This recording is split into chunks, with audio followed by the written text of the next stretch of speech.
Listo, muchachos, semana 9. En este caso vamos a estar viendo parte de contaminación ambiental, salud, higiene, ¿ok? Así como parte de la diversidad. ¿Listo? Vamos con higiene, salud y agentes patógenos. Pero primero vamos a definir qué viene a ser higiene, ¿ok? La higiene viene a ser la disciplina, la ciencia que enseña a preservar, a conservar la salud. Pero, ¿qué es la salud, profe? Según la definición de la Organización Mundial de la Salud, se refiere al estado de completo bienestar bajo tres perspectivas, tanto el físico, el mental como el social. ¿Ok? Procurando el buen funcionamiento del cuerpo y dictando las normas para evitar enfermedades. Eso viene a ser la higiene. Conservar la salud, que no solamente el hecho de mantener el bienestar, sino incluso de tratar de que estén en el mejor funcionamiento que se pueda y asimismo evitar las enfermedades. Pero tal como has visto acá, la salud está definida bajo tres puntos de vista, bajo tres aspectos. El físico, ¿no? Por ejemplo, una persona con fiebre, ¿no? De esa forma te está afectando físicamente. Una persona quizás con ansiedad, con depresión, desde el aspecto mental, desde la psiquis. Luego, el social, profe, ¿cómo el social? Es una forma más que todo en la cual la salud se viene afectada, pero de forma colectiva. Por ejemplo, la inseguridad ciudadana, ¿no? El miedo que se genera, ¿no? Al momento de salir, de ir a determinados lugares, salir a determinadas horas, por la delincuencia, ¿no? Luego, la poca educación vial, entre otros factores, ¿no? Luego pasamos a agente patógeno, que viene a ser a esta entidad, a este organismo que provoca una enfermedad, ¿ok? Por ejemplo, vamos a tener diferentes agentes, tales como virus, bacterias, protozoos, hongos e incluso animales, ¿listo? Hay diferentes factores en los cuales afectan el estado de salud, pero uno de esos es la calidad de vida, tal como estamos acá. Vamos a ver algunos ejemplos de acuerdo a la calidad de vida y cómo impacta de forma negativa en la salud. Por ejemplo, el consumo de sustancias tóxicas como tabaco, alcohol y otras drogas, el sedentarismo, la falta de ejercicio, el insomnio, la falta de higiene personal, la falta de relaciones interpersonales, la dieta desbalanceada, la no realización de actividades de ocio o aficiones, incluso la contaminación ambiental, así como el estrés, estimados. ¿Okay? Tener mucho en cuenta estos factores y revalorizar cada uno de estos puntos, porque créanme que afectan demasiado en el desempeño de ustedes. Vamos ahora a la clasificación de las enfermedades bajo tres criterios. Por ejemplo, por la rapidez de aparición y duración.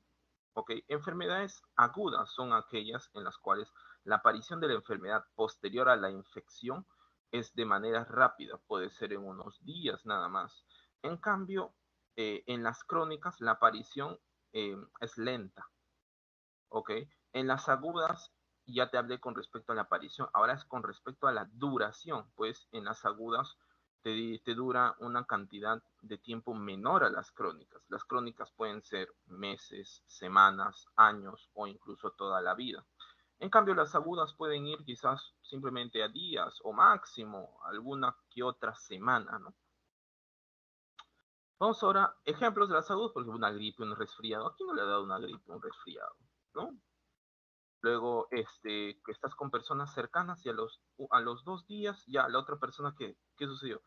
Está con fiebre. Ah, es que aparece de manera muy rápida. Pero al cabo ya de unos 3, 4, 5, 6 días, ya sanos, ¿verdad? Luego, en cambio, las crónicas vamos a encontrar qué cosa, la artritis, el asma, la diabetes. Por la frecuencia, tenemos las esporádicas, ¿no? En las cuales, pues, si bien es cierto, pueden haber algunos marcadores, algunos indicios, algunos signos y síntomas, pero no son tan determinantes, ¿no? Se denominan esporádicas porque en este caso no se puede predecir, no se puede tratar de calcular cuál sería el momento en el que ocurra, ¿no? Dicha enfermedad, ¿ok? Son inminentes. ¿Listo? Por ejemplo, tenemos al derrame cerebral, al paro cardíaco. En cuanto a las endémicas, epidémicas y pandémicas, van a haber algunas diferencias entre estas. Por ejemplo, con respecto al número de casos en cuanto a la endemia, es bajo. Acá tienes que tener en cuenta un término que se refiere a morbilidad. ¿Ok? Así como tú conoces la mortalidad, la tasa de defunciones, acá lo mismo es la morbilidad, pero en este caso la tasa de enfermos. ¿Ok? La morbilidad en una endemia es casi constante. ¿Ok? Tiene un promedio aproximado que se mantiene llano a lo largo de periodos de tiempo, pero largos periodos de tiempo, y son propios de una zona. ¿Ok? En cambio, una epidemia son propios de una zona, pero la morbilidad bajo cierto periodo de tiempo se incrementa bruscamente. ¿Ok? La epidemia. Luego tenemos la pandemia, en la cual ya los casos de una enfermedad pues comienzan a globalizarse, por decirlo así, ¿no? Comienzan a pasar a diferentes países de distintos continentes, la pandemia. Ejemplo, por ejemplo, de las endémicas, la malaria, ¿no? O paludismo, la bartonelosis o la enfermedad de Carrión, la leishmaniasis. En las endémicas tenemos la gripe, la viruela, cólera, peste, tuberculosis. En la pandemia, por ejemplo, tenemos el COVID-19. ¿Ok? Vamos ahora por su origen. Por su origen vamos a tener dos tipos, infecciosas y no infecciosas. Facilito, ¿no? Las infecciosas es porque el agente causante es que es un agente patógeno, pues. En cambio, las infecciosas no son provocados por agentes patógenos. ¿Sí o no? Facilísimo, pues. Vamos a tener, por ejemplo, ¿no? A la gripe, causado por quién? Por un virus, ¿no? Un virus de la gripe. La ascariosis, causado por las Ascaris lumbricoides. La bartonelosis, causada por la bacteria Bartonella. La viruela, causada por un virus. Cólera, causada por una bacteria, el vibrio cólere. La peste, causada por la Yersinia pestis. La tuberculosis, causada por la Mycobacteria tuberculosis. La malaria, en este caso es causado por diferentes miembros del género Plasmodium, ¿no? Por ejemplo, Plasmodium vivax, Plasmodium ovale, pero entre uno de esos viene a ser la Plasmodium malaria. ¿Ok? En las no infecciosas vamos a tener subtipos, por ejemplo, las carenciales, que es provocado por la escasez de qué? De un determinado nutriente, por ejemplo, vitaminas, ¿no? Vamos a tener, por ejemplo, el raquitismo, el escorbuto, ¿ok? Vamos a tener el bocio, la seroftalmia, el beriberi. Profe, pero estas enfermedades es por deficiencia de qué? Por ejemplo, en el raquitismo es por deficiencia de la vitamina D. El escorbuto causado por la deficiencia de la vitamina C. La seroftalmia causada por la deficiencia de vitamina A. El beriberi causado por la deficiencia del complejo B, específicamente el 1, 6 y 12. ¿Ok? Profe, ¿y el bocio? Bueno, en este caso no es por una vitamina, sino es una insuficiente producción de qué? De hormonas tiroideas. ¿Te acuerdas cuáles son? La T3 y ¿cuál más? Y la T4, ¿no? La T4 es conocida como tiroxina, pero acuérdate que la T3 una vez que sale de la tiroides y luego pasa a la sangre, se convierte en qué? En tiroxina. ¿Ok? Vamos ahora a las enfermedades funcionales, ¿ok? La cual es causado ¿por qué? Por la pérdida de la función normal, ¿ok? Acuérdate, no te estoy diciendo por la pérdida de la función, sino es por la pérdida de la función normal, ¿ok? Por ejemplo, en la diabetes. Bueno, hay diferentes tipos de diabetes, ¿no? Pero algo que se caracteriza en cuanto a la diabetes es el bajo control sobre la concentración de azúcar en la sangre. Lo mismo, si nosotros hablamos de la diabetes mellitus, pues estamos haciendo referencia a una nula o escasa producción de qué? De la insulina. Igual en el cretinismo. o en el gigantismo. En este caso, las hormonas que controlan el crecimiento de los tejidos se ven afectados. La sordera, lo mismo, las células ciliadas, en este caso, de la, este, de la cóclea, ¿te acuerdas, no? En el oído interno encontramos a la cóclea, la cual está asociada íntimamente con la capacidad auditiva. ¿Te acuerdas? Las células ciliadas, muchas de estas que sufren daños con el paso del tiempo no se pueden regenerar y aparecen, la cantidad de células ciliadas pues escasea y de esta forma va conduciendo a una hipoacusia, ¿no? Lo mismo es en el caso del mixedema, que en este caso el edema viene a ser la acumulación de líquido intersticial subcutáneo, ¿no? Como si se encontraran los tejidos hinchados, ¿no?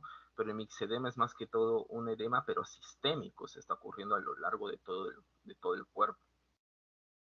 Luego tenemos a las degenerativas, que son progresivas, ¿ok? Son progresivas. Es decir, cuando aparece la enfermedad, los diferentes signos y síntomas con el paso del tiempo van incrementándose, ¿ok? Va empeorando la enfermedad.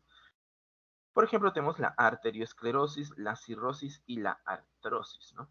En las ocupacionales tenemos al saturnismo, a la antracosis, que depende de qué, en este caso del lugar que ocupes, ¿no? Muchos de estos está asociado a la residencia, ¿no? Al lugar donde vives o incluso al trabajo, al lugar donde laboras, ¿ok? Por ejemplo, el saturnismo, ¿no? Provocado ¿por qué? Por la intoxicación con plomo. La antracosis, ocasionada por la intoxicación con qué? Con carbono y sus derivados. En cuanto a las congénitas, las que van apareciendo en qué? En las primeras etapas de desarrollo de la vida, ¿no? Por ejemplo, la hemofilia, el daltonismo, la polidactilia, el síndrome de Down, ¿ok? Vamos ahora con las enfermedades infecciosas, los postulados de Koch. ¿A qué hace referencia eso? Es que, ¿qué sucede? Imagínate que nosotros viviéramos hace muchos años, ¿sí? Y formáramos parte de la comunidad de la medicina. ¿Y qué sucede? Aparecen enfermedades, pero nosotros no sabemos si estas enfermedades son causadas por un agente patógeno o no, ¿ok? Entonces, aquí es donde Koch postula, ¿no? Propone unos postulados, una serie de pasos de instrucciones para determinar, en este caso, para aceptar que una enfermedad es provocada. ¿Por quién? Por un agente patógeno. Por ejemplo, vamos a encontrar un animal sano y un animal enfermo, ¿ok? Vamos a sacarle a ambos una pequeña muestra. Profe, ¿cómo qué? Si supongamos sangre o un hisopado bucal, ¿ok? No lo sé, pero un poquito de muestra, ¿no? Biológica. En el caso del animal sano, nosotros estamos hipotetizando, Koch hipotetiza que hay células sanas, sin patógenos, que son las bolitas en rojo, son las células sanas. En cambio, en un animal enfermo se hipotetiza que, en este caso, la muestra contiene células sanas, que están los puntitos rojitos, pero a veces en esta ocasión también encontramos qué cosa, los agentes patógenos causantes de dicha enfermedad. A ambas muestras se los va a sembrar. ¿En qué cosa? En cultivos, ¿ok? En cultivos, que vienen a ser medios, en la mayoría semisólidos, gelificados, que permiten el crecimiento de diferentes células, ¿no? En este caso, de microorganismos, como bacterias. ¿Ok? Se siembra, por ejemplo, en el cultivo que proviene de un animal sano, lo que esperamos es que no encontremos este crecimiento de algún agente patógeno. En cambio, en un animal enfermo sí, mira, pero mira cuántos. Mira, por acá hay uno, por acá hay otro tipo, por acá hay otro tipo, etcétera, etcétera. ¿Ok? Por lo tanto, el primer postulado que nos dice, el microorganismo debe estar presente en los animales enfermos, pero no en los individuos sanos. Profe, pero ¿cómo yo sé que un agente patógeno está presente en un enfermo y no en un sano? Es gracias a que el microorganismo debe ser cultivado en un cultivo puro, fuera del cuerpo del animal. Es decir, acá tenemos el 1 y acá tenemos el 2. Ok, mira cómo crece en un cultivo. Pero, profe, acá yo estoy encontrando diferentes microorganismos que provienen quizás de diferentes especies. O sea, ¿cada uno de estos provoca la enfermedad? No, quizás solamente uno, ¿ok? ¿Y qué se hace ahí, profe? Pues como acá te lo dice, el microorganismo debe ser cultivado en un cultivo puro. Esto no es un cultivo puro. Hay varios microorganismos de distintas especies. Por lo tanto, cada uno de estos se va a colocar en un nuevo cultivo, pero este solito, otro en este solito, este en otro, pero solito. ¿Ok? Luego viene el tercero. Cuando se inocula ese cultivo en un animal sano, debe provocar en él la enfermedad. Por ejemplo, mira cuántos microorganismos hemos sacado. El A, el B y el C. Cada uno de estos tiene que inocularse a un ratón. Por ejemplo, a 3 ratones. ¿Ok? A 3 ratones. ¿Listo? Ahora, ¿qué sucede? Se inocula cada uno y tiene que provocar la enfermedad, es decir, los síntomas y signos que estuvieron presentes en el ratón de acá, en el animal de aquí. ¿Ok? Cuarto, el microorganismo debe ser reaislado a partir de los animales inoculados y ser idéntico al original. Por ejemplo, de los 3 ratones que se inoculó, uno con A, otro con B y otro con C, digamos que solamente 2 de los 3 se enferman. El A está sano. A significa que el microorganismo A no provoca enfermedad. Luego tenemos el B y el C. ¿Y qué sucede? Ambos generan una enfermedad, pero no con los mismos síntomas. Por ejemplo, acá te causa diarrea y en el C te causa fiebre. Pero este mismo síntoma de fiebre encontramos en el animal enfermo. Ah, por síntomas es este.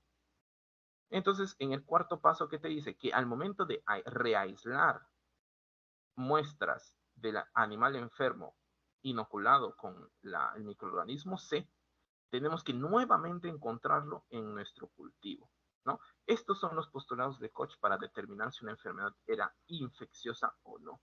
Lógicamente hay una gran cantidad de microorganismos que no pueden determinarse su patogenicidad por los postulados de Koch. O sea, varios son causantes de enfermedades, pero los postulados de Koch a veces no se cumplen. ¿Por qué?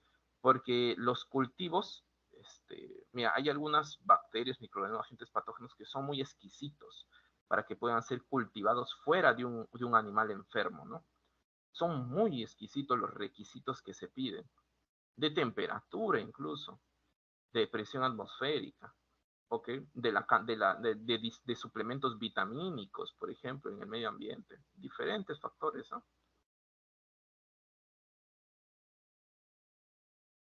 Los tipos de cultivo. ¿Cómo vas a cultivar un virus, por ejemplo?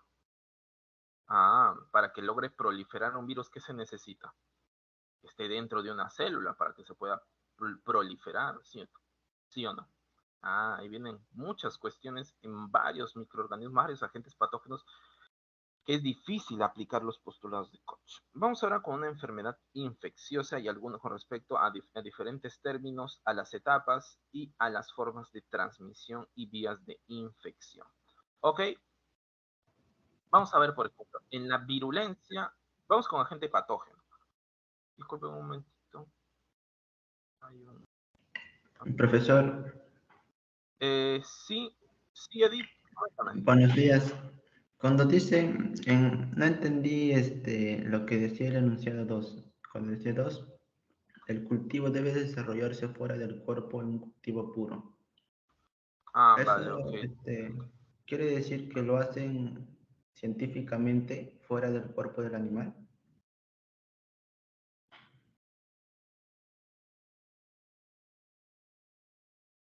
Okay.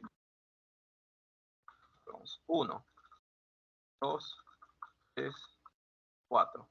Lo que estoy colocando acá son los postulados de Koch, ¿ok? Quizás esto ustedes no lo han visto, pero acá les voy a dar, miren.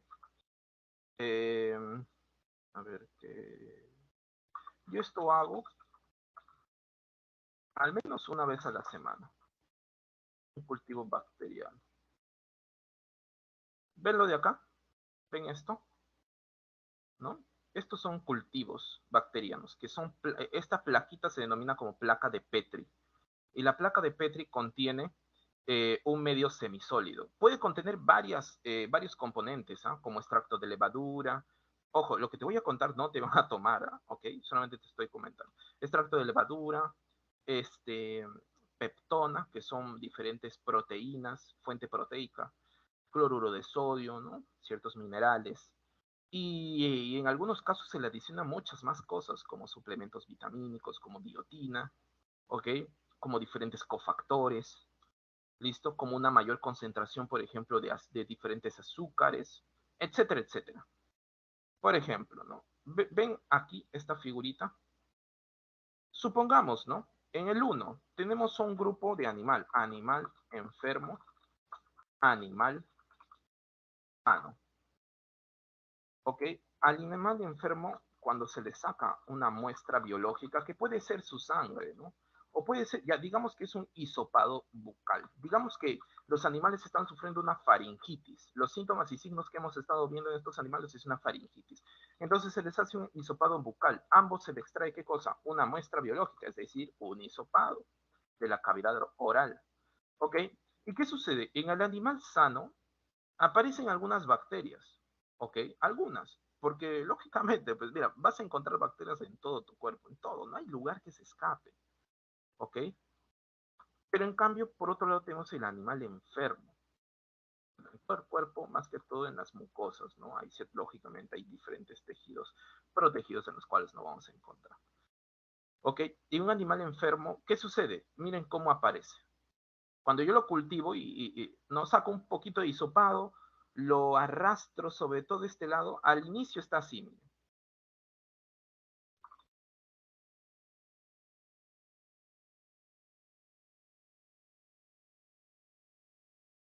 A ver, ¿dónde? Ay, miren, así está. Al inicio está así, totalmente estéril, o sea, para que se esterilice tiene que estar bajo altas temperaturas, por ejemplo, y altas presiones, ¿no? ¿Para qué? Para lograr eliminar cualquier tipo de vida. Luego van ¿a dónde? A una cabina estéril, ¿no? Que permite las condiciones de esterilidad, ¿ok? ¿Y qué sucede? Ese hisopito se puede hacer pasar sobre toda esta superficie, así, mira, en este movimiento, ¿ok? ¿Y qué sucede? Al cabo de tantos días, miren lo que aparece. Diferentes microorganismos. Pero miren, hay diferentes organismos con diferente color, diferente forma, diferente tamaño, ¿ok? Diferente relieve, diferentes aspectos. Cada uno de estos viene a ser una especie distinta. Pero, profe, ya está bien. Pero del animal enfermo yo he logrado sacar todo esto. Profe, ¿esto es un cultivo puro? No. ¿Por qué? Porque imagínate que este es la bacteria causante de la enfermedad. ¿Ok? Debe estar en cultivo puro, o sea, debe estar solo. Pero no está bien, está acompañado por un montón. ¿Sabes lo que se hace luego? Cada uno de estos microorganismos, ¿ok? Con características únicas, se pasa nuevamente ¿a dónde? A una plaquita. Y esperamos tantos días. Y miren, por ejemplo, de repente, durante tantos días, ahora aparece así.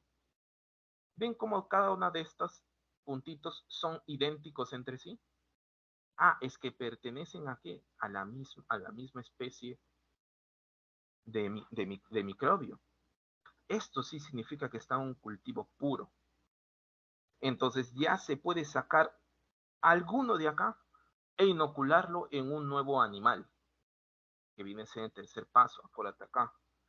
Aislar a los microorganismos en un cultivo puro. 3. A los animales se inocula esos cultivos y aquellos que tengan la enfermedad, ¿qué se tiene que hacer?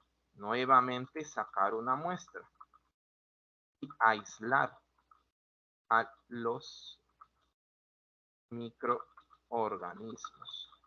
Nuevamente en un cultivo puro.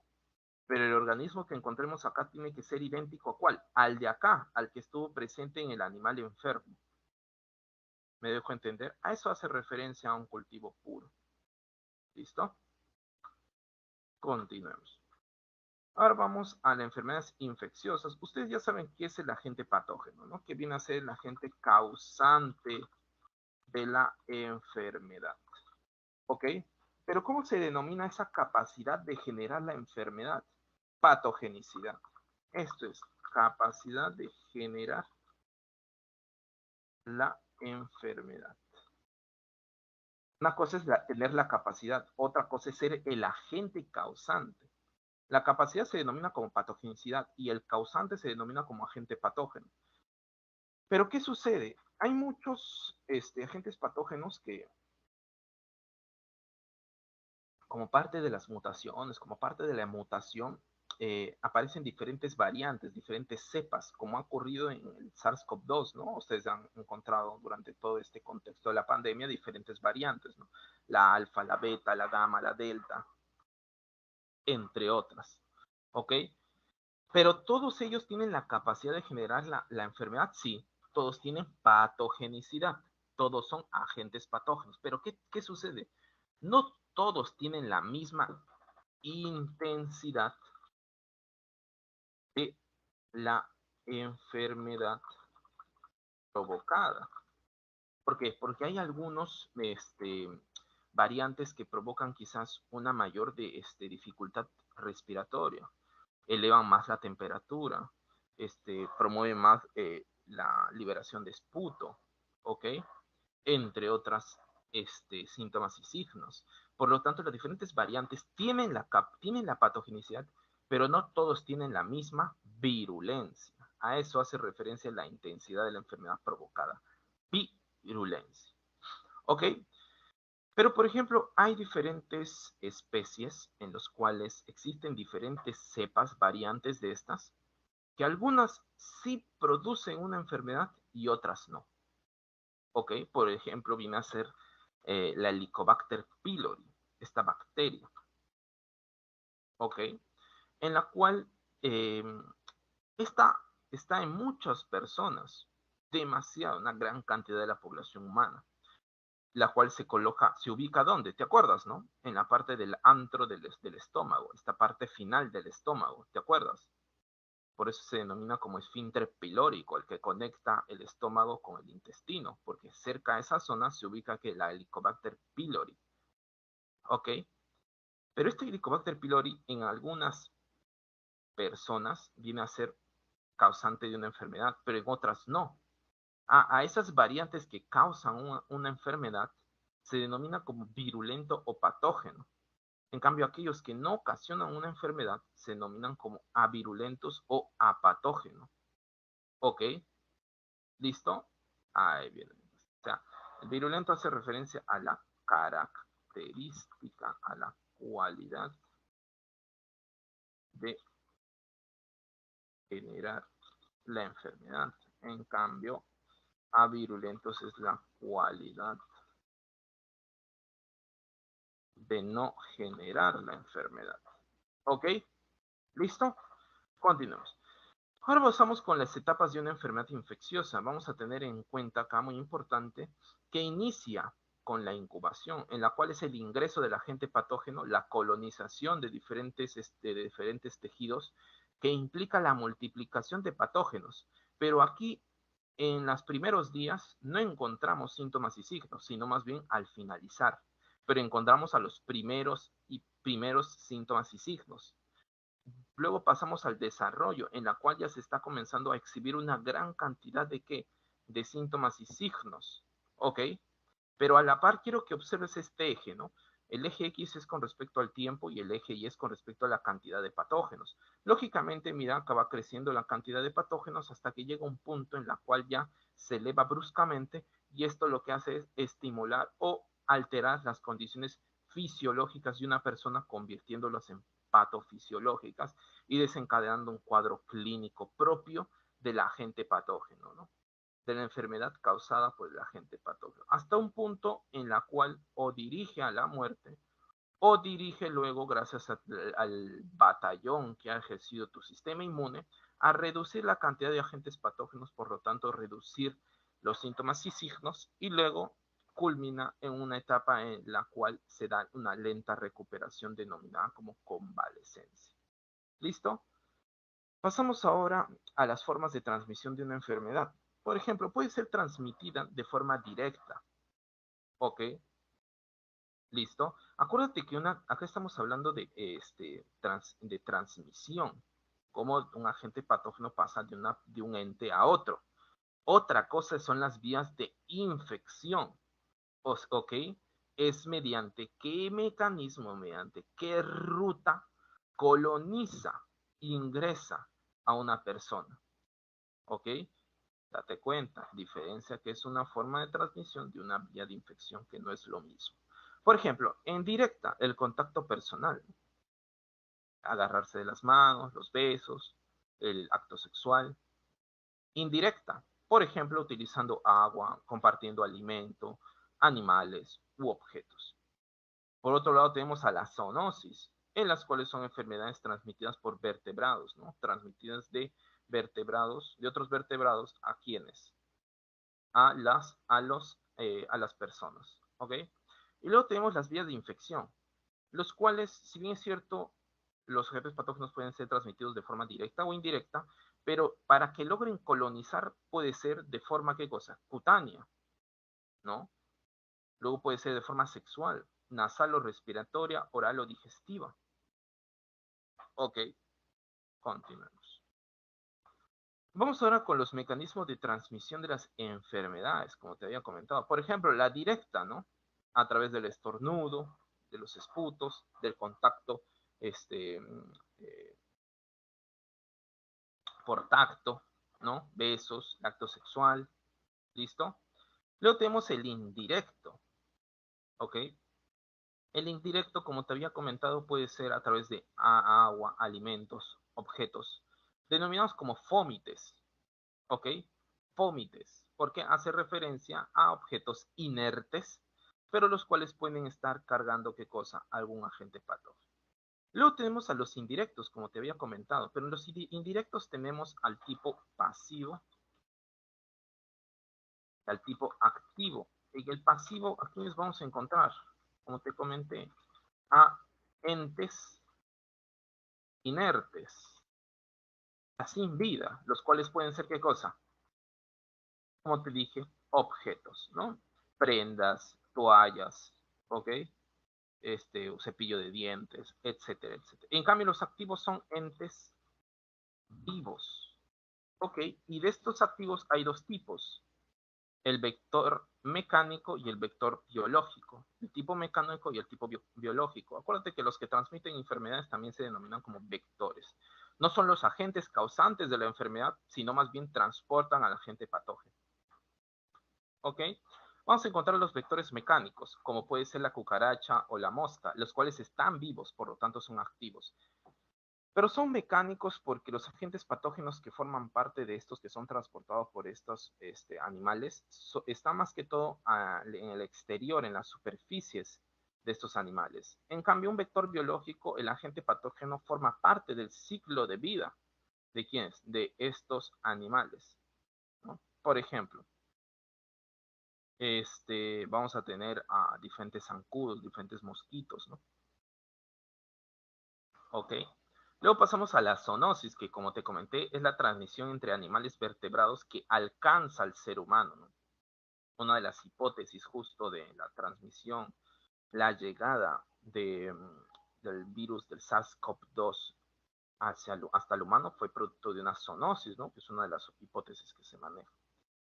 Pasamos ahora entonces a las enfermedades virales. Por ejemplo, enfermedades, vamos a tener la gripe, la poliomielitis, el sarampión, la rabia, el dengue. Ten en cuenta que los virus pueden ser clasificados por diferentes criterios, pero uno de esos es dependiendo a la naturaleza de su material genético. Hay virus que contienen su material genético hecho, está compuesto, está hecho por ADN, mientras que hay otros que están hechos de RNA, de ARN. Por ejemplo, en caso del SARS-CoV-2, el virus que posee es del tipo ARN. En cambio, en el virus de la viruela del mono es del tipo de ADN. ¿Ok? Todas las enfermedades que estás observando acá en este cuadrito, hace referencia a agentes patógenos en la cual su material genético está hecho de ARN.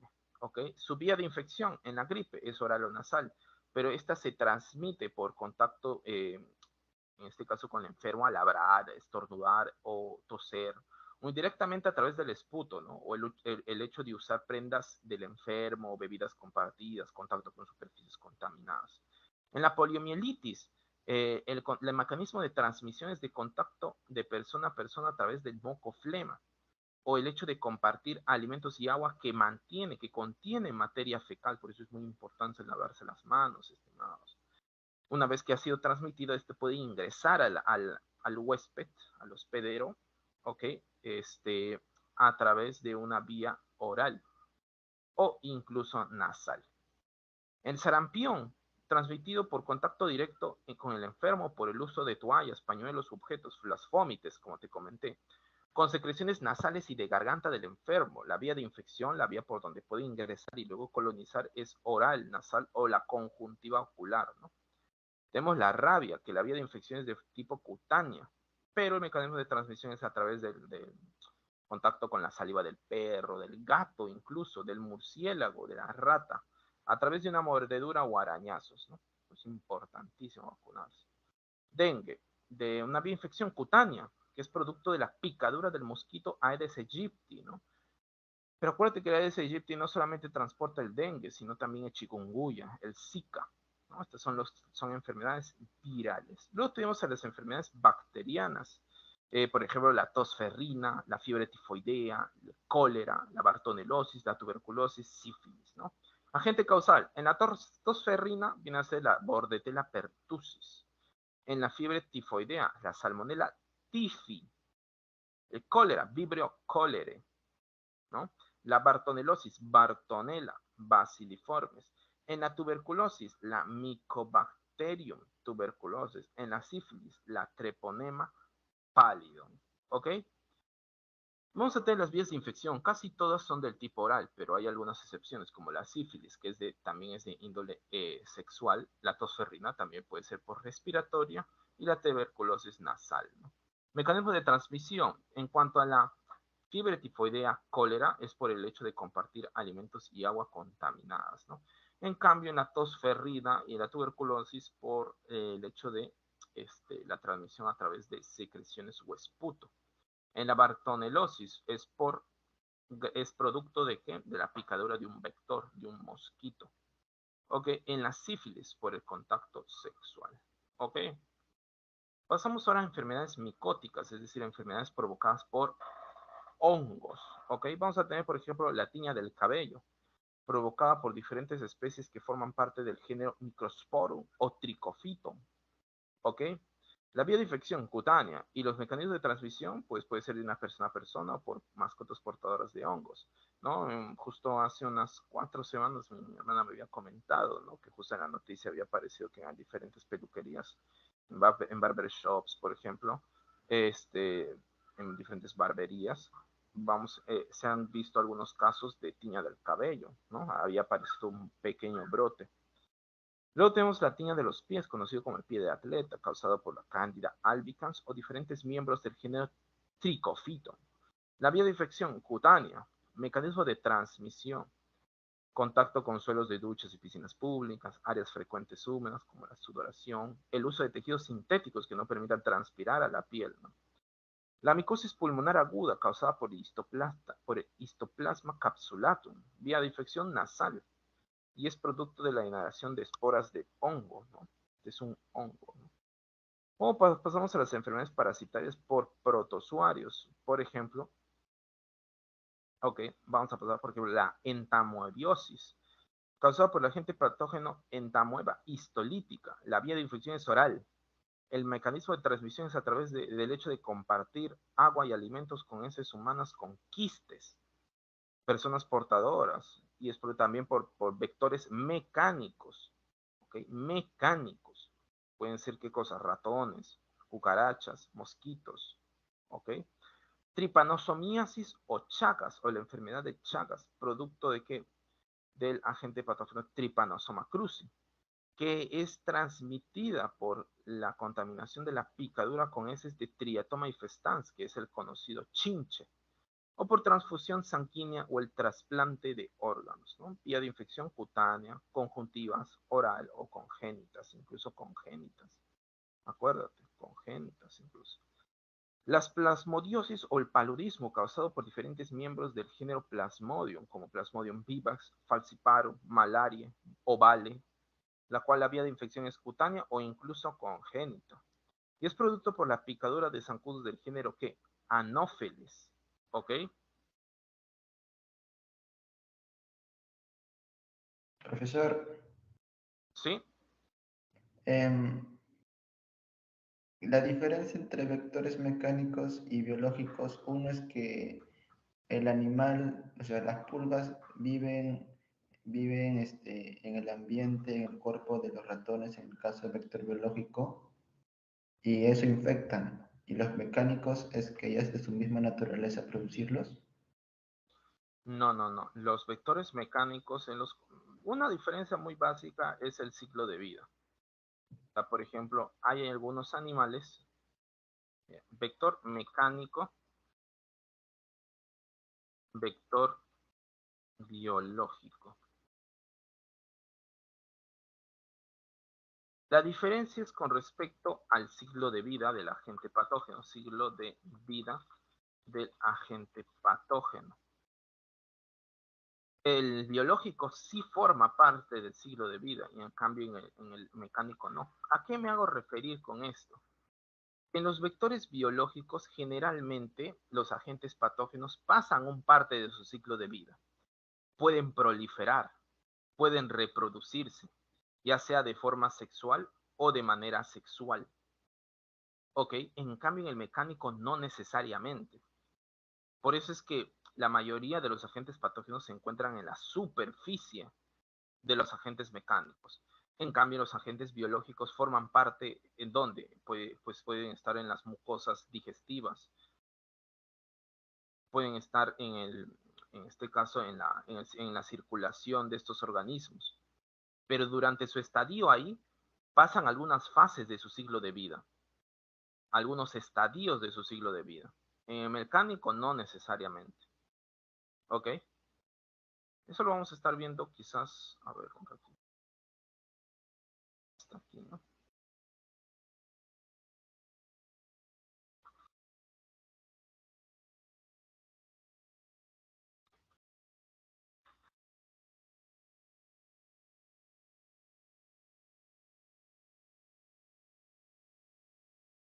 Quiero que observes acá, miren, el ciclo de vida del Trypanosoma cruzi, la tropanosomiasis americana, que es la causante de la enfermedad de Chagas.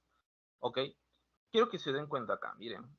Pasamos, ¿no? Luego de alimentarse, los chinches triatomas defecan y los tripomastigotes metacíclicos. Ojo, no te va a venir nada de esto. Solamente quiero que entiendas el siguiente punto. Mejor lo voy a colocar acá. Los chinches que estén infectados por los tripanosomas, a una persona sana la van a picar con sus heces. Y la persona al momento de rascarse, ese hecho de rascar lo que va a hacer es introducir las heces más adentro. ¿Ok? Ingresan los tripanosomas y comienzan a proliferar en diferentes zonas del cuerpo. ¿Ok? Comienzan a proliferar, a reproducirse. Luego viene ¿qué cosa? Otro chinche, pero un chinche no infectado, le pica y a nivel del plasma sanguíneo, a nivel de la sangre, captura parte de esos tripanosomas. Y dentro del chinche, mira qué dice. Los epimastigotes. Profe, ¿qué son los epimastigotes? Es una etapa, es un estadio de vida de los tripanosomas. Es como en nuestro caso hablar de infancia, embrión, o sea, pubertad, adultez, etc. Son estadios. Lo mismo es acá. Diferentes estadios. Encontramos los epimastigotes, los tripomastigotes, ¿ok? Los amastigotes, ¿listo? Diferentes, son diferentes estadios. Pero quiero que te des cuenta, mira, un estadio de los tripanosomas está llevándose a cabo dentro, parte de su ciclo de vida se está dando dentro de los chinches, dentro de los triatoma y fenstans. ¿Se dan cuenta? Un parte del ciclo de vida necesariamente tiene que ocurrir dentro de estos vectores. En cambio, en un vector mecánico, no necesariamente. ¿Ok? Continuemos. Pasamos ahora a ver esto. Vamos ahora con enfermedades parasitarias provocadas por helmintos. Ahí te explica esto, ¿no? Sí. Por ejemplo, la teniasis causada por la tenia sobrium, la tenia saginata, ¿no? Por platelmintos. La cisticercosis causada por Cysticercus celulose o Cysticercus bovis. La hidatidosis causada por el Echinococcus granulosus. La fasciolasis causada por la fasciola hepática, otra planaria. La ascariosis causada por la ascaris lumbricoides. La enterobiosis causada por la enterobius vermicularis. Todas estas, su vía de infección es oral, pero en la enterobiosis adicional vamos a encontrar a la nasal. Mecanismo de transmisión. En la mayoría de estos casos van a ser porque se contaminan por alimentos, se consumen alimentos o agua contaminada. No, por ejemplo, en caso de la teniasis, carne mal cocida, ¿no? Así que si te vas a pedir en un lugar carne 3/4 o término medio, ¿sí? Asegúrate que sea, en este caso, un lugar al cual has ido frecuentemente y sabes que los estándares de calidad son altos, ¿no? Porque fíjate que no, pues no, el proveedor de carnes no tenga estándares de producción adecuados, ¿no? Vemos la cisticercosis, por ejemplo, agua contaminada con heces que contienen huevos de tenia. Alimentos y o agua contaminada con heces que contienen huevos de la tenia del perro, ¿no? En la fasciolasis, por la verdura de tallo corto como berro, lechuga, alfalfa con metacercarias, ¿no? Por eso es muy, muy recomendable el hecho de cocer incluso tus verduras, ¿no? Ascariosis, alimentos y agua contaminada con heces con huevos embrionados. Y en la enterobiosis es quizás por la transmisión a través de manos, polvo, contagio o retroinfección. Pasamos ahora con las enfermedades parasitarias por artrópodos. Vamos a tener, por ejemplo, a la carosis, la sarna, el rasca-rasca causada por Sarcoptes scabieri, vía de infección cutánea. Y el mecanismo de transmisión es porque, lógicamente, por contacto directo con la persona infectada o el hecho de compartir fómites como prendas, ropas, sábanas, toallas. La enfermedad de la pediculosis de la cabeza y cuerpo, pediculosis púbica, la ladilla, causada por quienes, por la pediculosis humanos o tirius pubis, ¿no? A los piojos. Vía de infección cutánea o sexual, ¿no? Mecanismo de transmisión, contacto directo con persona y o ropa infectada y relaciones sexuales o contacto con personas infectadas. Ok, ahora pasamos con la ecología. Profe, ¿qué es la ecología? Acuérdate, es un dominio de la biología que se centra en estudiar qué cosa, las interacciones, estudiar las interacciones entre los propios seres vivos y el medio ambiente. ¿Eso qué quiere decir? Que un ser vivo con otro ser vivo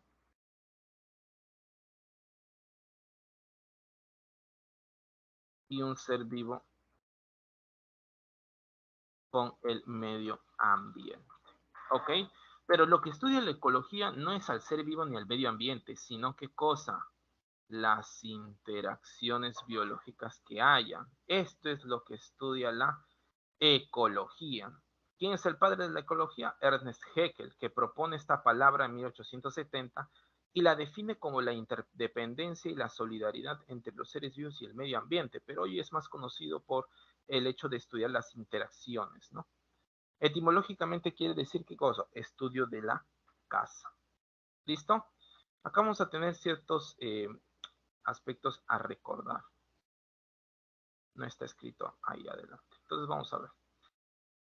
¿Cuál es el objeto de estudio de la ecología? La población.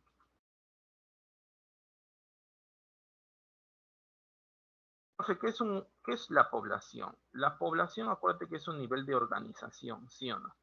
Pero es un conjunto de individuos de la misma especie que habitan el mismo lugar en un tiempo definido. ¿Ok? Acuérdate que todo lo que te estoy escribiendo, todo eso es población. ¿Ok? ¿Dónde lo coloco?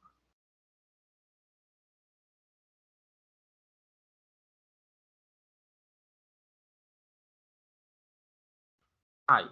¿Listo? Eso es lo que se define a una población. Conjunto de individuos de la misma especie, mismo lugar y mismo tiempo. ¿Ok? Por ejemplo, vamos a poner acá. Antes de esto, no me acuerdo muy bien. Peruana. Ahí está, Larus belkeri. Supongamos, como un ejemplo, profe, un ejemplo. Digamos unos 120 gaviotas de la especie Larus belkeri. Ya estoy definiendo la especie. 120, un conjunto de individuos de la misma especie, Larus belkeri. En la playa Agua Dulce. Ya estoy definiendo un lugar.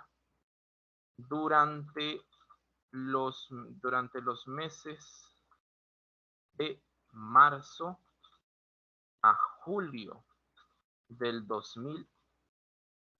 ¿Te acuerdas que justo en los primeros meses de la pandemia, recuerdas acá en Perú que después de establecer la cuarentena una gran cantidad de aves comenzó a habitar qué cosa? Las playas limeñas, ¿sí o no?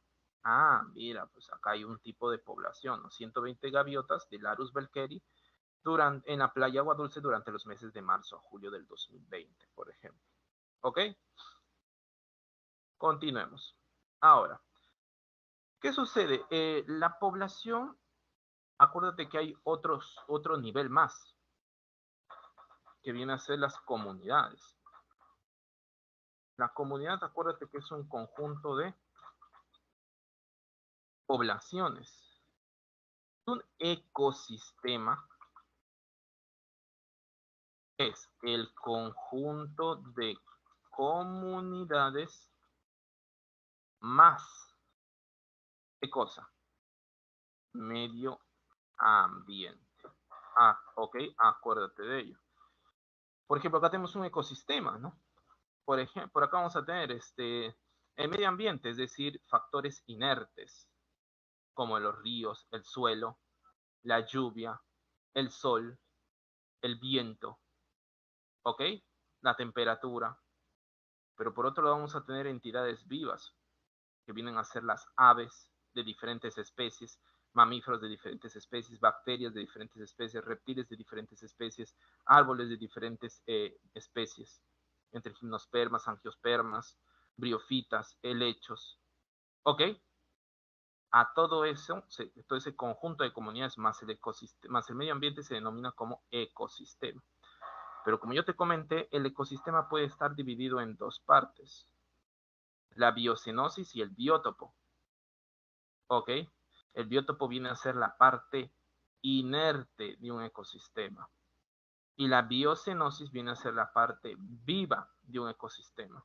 Acuérdate que la ecología va a estudiar las relaciones entre los seres vivos y el medio ambiente. ¿Ok?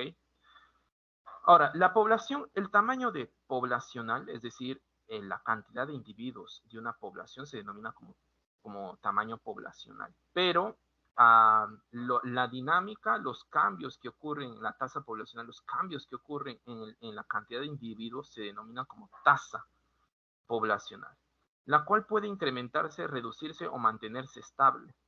Por ejemplo, puede incrementarse si es que hay una superioridad de la natalidad y la inmigración, es decir, el ingreso de animales a esta población, o la emigración, la salida de ciertos animales de esta población, o la mortalidad, ¿no? Las defunciones. Por lo tanto, estos factores incrementan y esos otros factores reducen el tamaño poblacional. Pero si encontramos que suceden quizás unos 10 o 11 o 9 eh, inmigraciones o natalidades en un determinado tiempo y en el mismo tiempo ocurren estas 12 o 10 emigraciones o mortalidad, estamos dando cuenta que estos 9, 10, 11, con estos 9, 10, 11 se descartan, ¿no? Se reducen entre ambas, formando que cosa un equilibrio, ¿no? Población en equilibrio. ¿Ok? Continuemos. Ahora vamos con los factores del ecosistema de interacción en los ecosistemas, pero esto ya lo hemos visto, ¿no? Por ejemplo, los factores abióticos y bióticos, los factores abióticos y bióticos, los factores inertes y los factores vivos. ¿ok? En los factores bióticos, ¿qué vamos a encontrar? A microorganismos, a plantas, animales. En los microorganismos, a hongos, bacterias, algas y virus, ¿no? Es decir, aquí encontramos a la biocenosis, ¿sí o no? En cambio, en los factores abióticos que forman parte del biótopo, ¿sí? Encontramos minerales del suelo, el agua, el aire, el viento, la luz, calor. Y lo que estudia los ecosistemas es la interacción entre los seres vivos, ¿ok? Y seres vivos entre qué? Entre el medio ambiente. ¿De acuerdo? ¿Listo? Por eso es que, o sea, si queremos estudiar ciertos factores atmosféricos, pues hacemos referencia a la meteorología, ¿sí o no? Si queremos estudiar el suelo, la edafología. Si queremos estudiar las plantas en sí mismas, hacemos caso a la botánica, a los animales a la zoología, a los protozoarios a la protozoología. ¿Ok? Por eso es que la ecología no estudia a las entidades, sino a las interacciones, porque ya hay disciplinas que estudian a dichas entidades. Vamos a tener el flujo de materia en el ecosistema. ¿Cómo es que la materia orgánica se va distribuyendo a lo largo de los diferentes seres vivos? Por ejemplo, vamos a tener los productores, que son los que producen la materia orgánica, utilizando materia inorgánica, ¿no? En los productores vamos a encontrar más que todo a los organismos autótrofos. Por ejemplo, a los organismos autótrofos fotosintéticos, como vienen a ser las plantas, ¿no? Que gracias a la fotosíntesis permiten la conversión, la síntesis de materia orgánica a través de materia inorgánica, aprovechando la energía luminosa. Produce su propia materia orgánica, pero ¿qué sucede? Luego llega un consumidor primario. En la mayoría de casos los consumidores son heterótrofos, necesitan adquirir esa materia orgánica, pero a partir de otros organismos. Por ejemplo, los consumidores primarios obtienen esa materia orgánica directamente de los productores. En cambio, el consumidor secundario lo obtiene, es un heterótrofo, pero que obtiene esa materia orgánica a partir de otro heterótrofo. ¿Ok? Luego, consumidor terciario, lo mismo. Y por último, encontramos a los descomponedores. ¿Ok? Los cuales no se van a alimentar solo directamente del consumidor terciario, sino de todos. De todos. Una vez que cada uno de estos organismos comienza a morir, entra en una etapa de descomposición y ahí es donde los descomponedores aprovechan a consumir esa materia orgánica. En los descomponedores vamos a encontrar a quiénes, a los hongos y bacterias. ¿Ok? Estos también se pueden denominar como niveles tróficos. Por ejemplo, el productor viene a ser el primer nivel trófico, el consumidor primario el segundo nivel trófico, el consumidor secundario el tercer nivel trófico, el consumidor terciario el cuarto nivel trófico. Luego encontramos carroñeros, luego encontramos descomponedores, ¿no? Pero no solamente hay un flujo de materia orgánica. Por ejemplo, ¿no? Tú consumes, ¿qué cosa? Damos una manzana, ¿ok?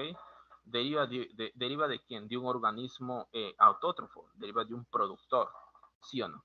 Pero tú al consumir esta manzana no estás consumiendo solo el hecho de materia. Acuérdate que la materia orgánica son moléculas orgánicas. Y las moléculas orgánicas, por el hecho de ser moléculas, significa que tienen qué cosa? Enlaces químicos. Por lo tanto, al momento que tú consumes materia orgánica, también estás consumiendo ¿qué cosa? Enlaces químicos. Y acuérdate que son los enlaces químicos, un tipo de energía, denominado energía química. Por lo tanto, al momento que tú consumes un alimento, no estás solamente consumiendo materia, sino también energía almacenada en qué? En estos alimentos. Ok, por lo tanto, no solamente va a haber un flujo de materia, sino también un flujo de energía. Y por eso acá observamos, ¿no? Por ejemplo, mire, el sol comienza a irradiar energía luminosa y acá tenemos a las plantas que son los productores. Son los productores, forman qué cosa? Materia orgánica. Vienen los herbívoros, consumen esa materia orgánica. Luego vienen qué cosa? Los carnívoros, consumen la materia orgánica de los herbívoros. Los descomponedores consumen la materia en descomposición del resto de organismos. Pero quiero que te des cuenta, las plantas el hecho de formar materia orgánica, por ejemplo glucosa, está utilizando materia inorgánica, que viene a ser dióxido de carbono y agua, para formar ¿qué cosa? Glucosa, pues. Pero la glucosa es mucho más compleja, o sea, almacena una mayor cantidad de energía. Profe, ¿y de dónde deriva esa energía? Tanto de la materia inorgánica como de la energía solar. ¿Ok?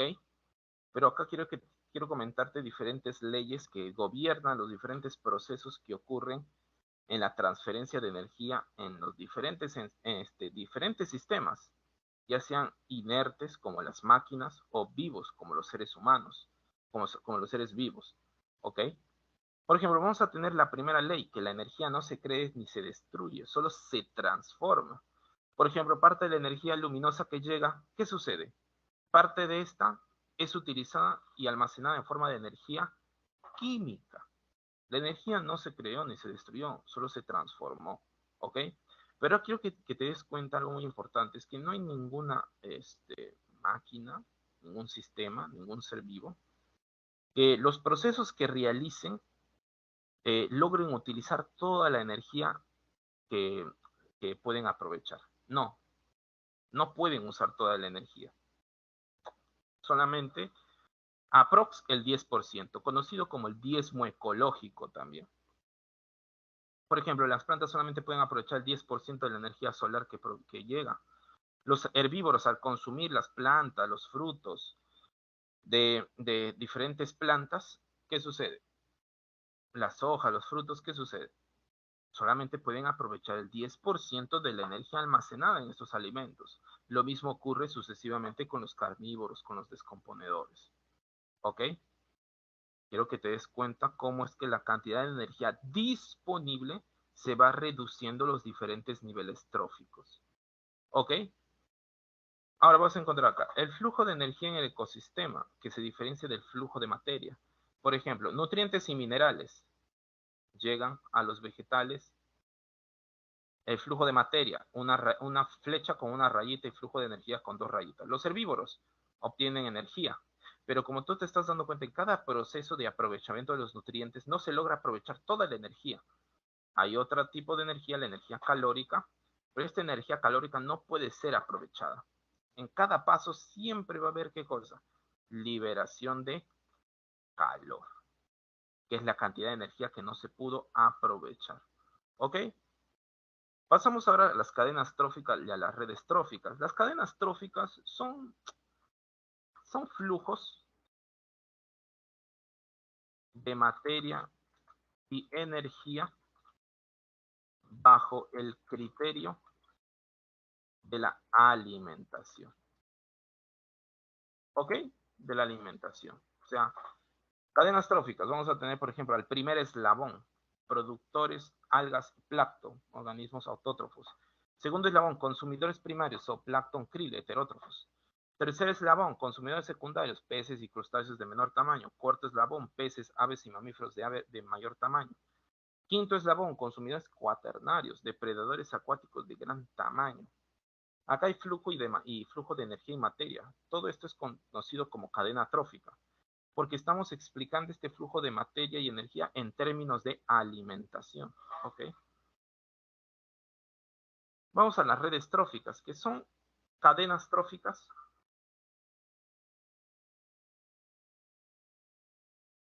pero interconectadas. ¿Ok? Cadenas tróficas interconectadas. ¿Cómo así, profe?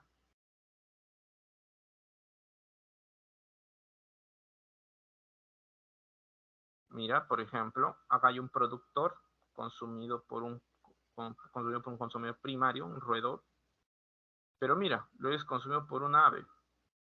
Luego, mira cómo el mismo, es una cadena trófica, ¿ok? Pero acá hay otra cadena trófica. El maíz es consumido por este roedor, pero es consumido por quién? Por este zorro, luego por quién? Esta ave y luego por esta ave. ¿Te estás dando cuenta cuáles son los diferentes organismos que forman parte de ambas redes tróficas? Este y este. ¿Te estás dando cuenta cómo son cadenas tróficas interconectadas? Esos son las redes tróficas.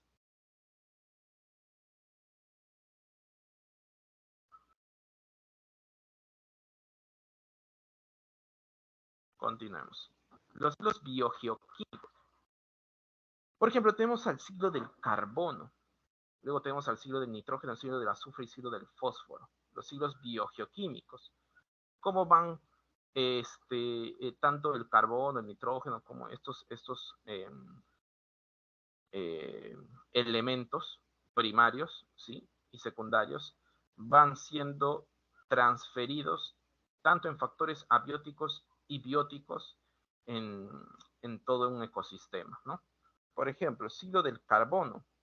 La energía solar le provee a la planta realizar fotosíntesis. Por lo tanto, el dióxido de carbono atmosférico, que contiene carbono, lógicamente, por eso estamos hablando acá del ciclo del carbono, luego se utiliza para, con la fotosíntesis, formar ¿qué cosa? Carbón orgánico. Ah, listo. Pero este carbón orgánico puede ser ¿qué cosa? Utilizado por los diferentes herbívoros al momento de consumirlo. ¿Sí o no? ¿Ok? Ahora, ¿qué sucede? Las plantas y los animales al momento de morir, pues hay diferentes descomponedores que aprovechan estos y con el paso de los años, miles de años, forman ¿qué cosa? Diferentes fósiles y combustibles, que ya luego las industrias han utilizado ¿para qué? Para justamente diferentes procesos, pero los cuales contribuyen con la emisión de dióxido de carbono hacia la atmósfera. O sea, acá nuevamente se está enriqueciendo de dióxido de carbono, que había sido utilizado por la fotosíntesis, ¿no? Y por los animales que consumen la materia orgánica de las plantas. Pero acuérdate que otra forma, en este caso del punto de vista biológico, en la cual se restaura las cantidades de dióxido de carbono en la atmósfera, es que los animales y plantas respiran, pues, y diferentes microorganismos respiran y comienzan a qué cosa? A liberar CO2 a la atmósfera. ¿Ok? Pasamos ahora con el ciclo del nitrógeno. Vamos a ver acá. El nitrógeno atmosférico, créame que es muy inerte. No puede ser utilizado para muchas, para diferentes reacciones biológicas. Muy inerte, necesita cierta reactividad. ¿Y cómo puede ser utilizada? Pues no puede ser utilizada directamente por los animales ni plantas, sino que debe ser procesada por bacterias, bacterias denominadas como fijadoras. Acá os sucede el primer paso, denominado como la fijación. ¿Ok? En las cuales hay diferentes bacterias que están en asociación con diferentes plantas o quizás no, pero son bacterias fijadoras. ¿Listo? Que pueden convertir al nitrógeno atmosférico en un nitrógeno aprovechable. Ok, vamos a tener las bacterias fijadoras del suelo que convierten, ¿no?, el nitrógeno atmosférico en amonio. Este proceso se denomina como amonificación. Acá ya se volvió reactivo. El problema es que es muy reactivo, pues el amonio es muy tóxico ya. Entonces vamos a encontrar a otras bacterias, denominadas bacterias nitrificantes, que se encargan de la nitrificación, convertir el amonio en nitritos y en nitratos, los cuales aquí ya recién pueden ser utilizados por las plantas. Proceso denominado como asimilación. ¿Ok? Y ya las plantas que son consumidas por los animales, pues consumen ¿qué cosa? El nitrógeno de las plantas. Pero cuando las plantas y los conejos y los animales mueren, pues ahí aprovechan los hongos y bacterias en descomponer y el nitrógeno de las plantas y animales, por ejemplo, en aminoácidos, en proteínas, ácidos nucleicos, todo ese nitrógeno al final es convertido en ¿qué? En amonio. Parte de esos compuestos nitrógenos convertidos en amonio. Y nuevamente las bacterias nitrificantes van a volver los nitritos y nitratos y nuevamente las plantas pueden utilizarlo. Profe, y si no, hay otras bacterias denominadas como bacterias desnitrificantes que permiten convertir los nitratos en nitrógeno atmosférico y de esta forma retornar al medio ambiente. ¿Ok? Vamos ahora con el ciclo del fósforo, en los cuales encontramos acá, mira, encontramos los diferentes suelos que componen las diferentes capas del suelo. Eh, Acuérdate que las diferentes capas del suelo propios de la evolución de la Tierra, de la litosfera, muchas de estas contienen, ¿qué cosa? Yacimientos de minerales de fósforos, propio de las transformaciones de los minerales, pues, en las diferentes capas, ¿ok? ¿Y qué sucede? La minería se encarga, ¿no?, de que estos yacimientos de minerales y diferentes minerales de fósforo, pues, salgan a la superficie. Y aquí es donde este fósforo puede ser aprovechado ¿para qué? Para la fertilización, otorgarle diferentes compuestos inorgánicos, como es el fósforo, para que la planta pues pueda crecer, pues, porque acuérdate que el fósforo también es un elemento que es utilizado, que es un bioelemento también, ¿ok? Que es utilizado por diferentes seres vivos. ¿Listo? Ahora, los animales también se van a alimentar de estas plantas. Por lo tanto, estos animales contienen el fósforo de las plantas.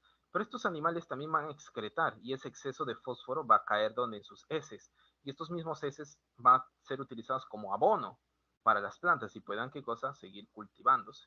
Pero esto no solamente ocurre a nivel terrestre, sino también en las diferentes aguas, ríos, lagos, mares, en los cuales encontramos, por ejemplo, que propio del afloramiento, propio de los movimientos de las aguas profundas, van a permitir el afloramiento, ¿no? En este caso, la subida de diferentes capas del suelo, de la profundidad, ¿sí? de los mares, puedan subir arrastrando los diferentes minerales del fósforo.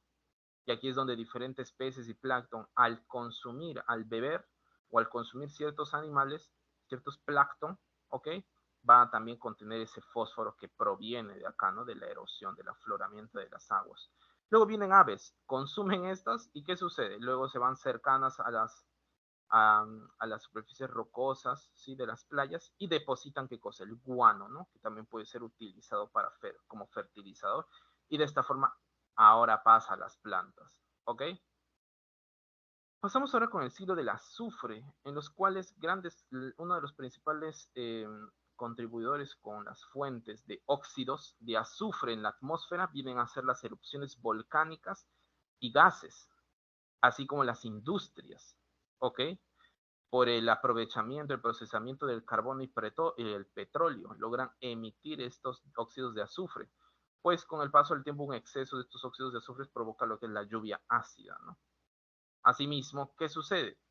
Estos dióxidos de azufre, estos óxidos de azufre pueden ser transformados por diferentes bacterias, convirtiéndolas en qué? En sulfatos. Y son los sulfatos los cuales ya pueden ser utilizados por diferentes seres vivos, ¿no? Como plantas y animales, ¿no? Vamos a encontrar que algunos sulfatos son producidos como parte de materia orgánica, otros como minerales, pero también ya pueden ser consumidos por parte de diferentes animales y plantas. ¿Ok? Pasamos ahora a las relaciones intraespecíficas, a las interacciones biológicas, que hay de dos tipos, relaciones intraespecíficas y relaciones interespecíficas. ¿Ok? Las primeras ocurren a nivel de diferentes individuos de una misma especie. En cambio, las relaciones interespecíficas ocurren en individuos de diferentes especies. ¿Ok? Por ejemplo, intraespecífica, territorialidad, ¿ok? Tenemos a la tendencia a ocupar y defender cierto territorio. Ejemplo, los felinos marcando su territorio, o incluso el perro, ¿no? Cuando orina cerca de su casita está determinando, está delimitando su territorio. Predominio social, ¿no? Se establecen jerarquías sociales con individuos dominantes y dominados. Por ejemplo, la manada de lobos, ¿no? El alfa, el beta, el gamma, ¿ok? Sociedades. Se diferencian morfológicamente los miembros de acuerdo a la función que realizan. Por ejemplo, abejas, termitas, hormigas, ¿no? ¿Te acuerdas de las abejas? Encontramos a las obreras, a la reina, a los zánganos, ¿no? Cada uno realiza diferentes funciones, pero justo se diferencian también por ciertas características anatómicas, ¿no? Las reinas son mucho más grandes, ¿ok? Compensación, por ejemplo, el cuidado de crías y propias y ajenas, como es el pingüino emperador, pues. Las migraciones mantienen el equilibrio de la población para utilizar ¿qué cosa? Alimento y espacio, ¿no? Por ejemplo, algunas aves, algunos cardúmenes, pues viajan de un lugar hacia otro por el hecho de aprobar los espacios, el hecho de ir a ciertos lugares para consumir alimentos, etc. El gregarismo, una agrupación temporal de individuos sin parentesco, o sea, pueden formar parte de la misma especie, pero no necesariamente están emparentados, para obtener alimentos y defensa del grupo. Por ejemplo, los cardúmenes de peces, ¿no? Los cardúmenes. Las relaciones interespecíficas, el neutralismo, por ejemplo, entre especies, en las cuales las dos especies son independientes, o sea, no se afectan, como la lombriz de tierra e insecto. O sea, no, una no consume la otra y la otra no la consume. No ocupa los mismos nichos ecológicos uno del otro. ¿Ok? Competencia. Cada especie actúa desfavorablemente sobre la otra. La planta abrazo de la muerte, ¿no? Por ejemplo, ciertas plantas logran sintetizar ciertas sustancias tóxicas cercanas a estas para que no logren, ¿qué cosa? Germinar ciertas, ciertas plantas, ¿no? Para que logre aprovechar, ¿qué cosa? Totalmente los nutrientes minerales que se encuentran en el subsuelo. El mutualismo, por ejemplo, en las cuales ambas especies se benefician, también conocida como simbiosis. ¿Por qué? Porque estas ventajas que se ofrecen uno al otro son necesarias para seguir sobreviviendo de forma saludable. En cambio, la cooperación también hay una ventaja que se otorga entre dos especies, pero si es que estos no están cooperando, normal, van a seguir viviendo. En cambio, en el mutualismo no, se está afectando la supervivencia al momento que las especies se alejan entre sí. Vamos a tener ahora, a ver, oye, acá no han puesto el comensalismo. Acá falta el comensalismo, y estimados. El comensalismo y el amensalismo tienen algo en común, que van a tener una especie que no se beneficia ni se perjudica. Pero en el comensalismo hay una especie que se beneficia.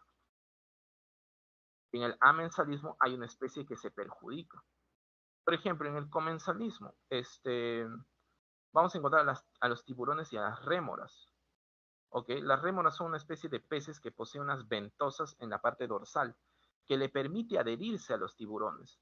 Por eso cuando los tiburones van en busca de sus presas, consumen su carne, pero parte de la carne que consumen se va quedando fuera de la boca. Y estas rémoras, como están pegadas, aprovechan, van y consumen esa carne restante. ¿Eso le perjudica al tiburón? No, pues si ya comió. ¿Le beneficia al tiburón? Tampoco. Pero ¿a quién sí se beneficia?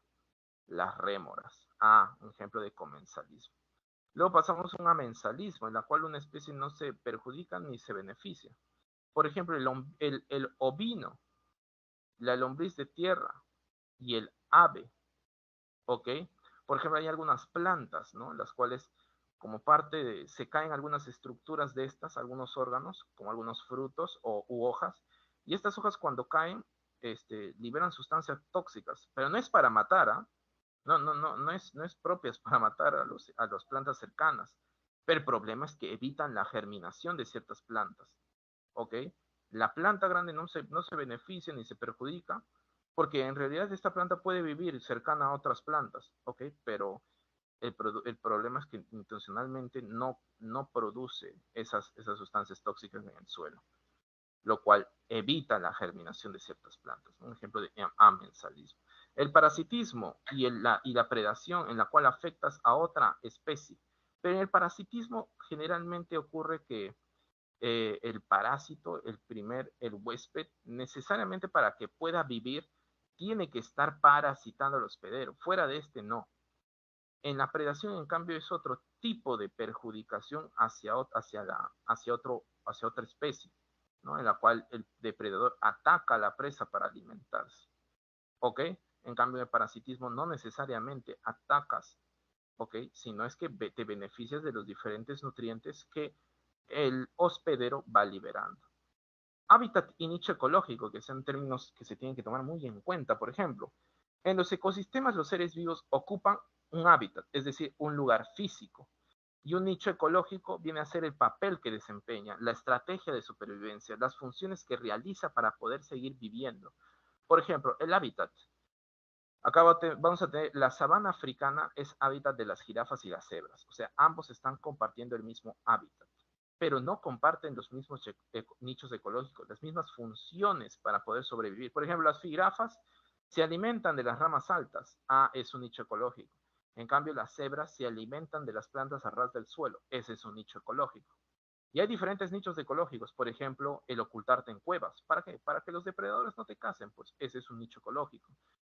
Por ejemplo, ocultarte en diferentes sombras. ¿Para qué? Para que no te impacte demasiado la energía solar. Lo mismo, es un nicho ecológico.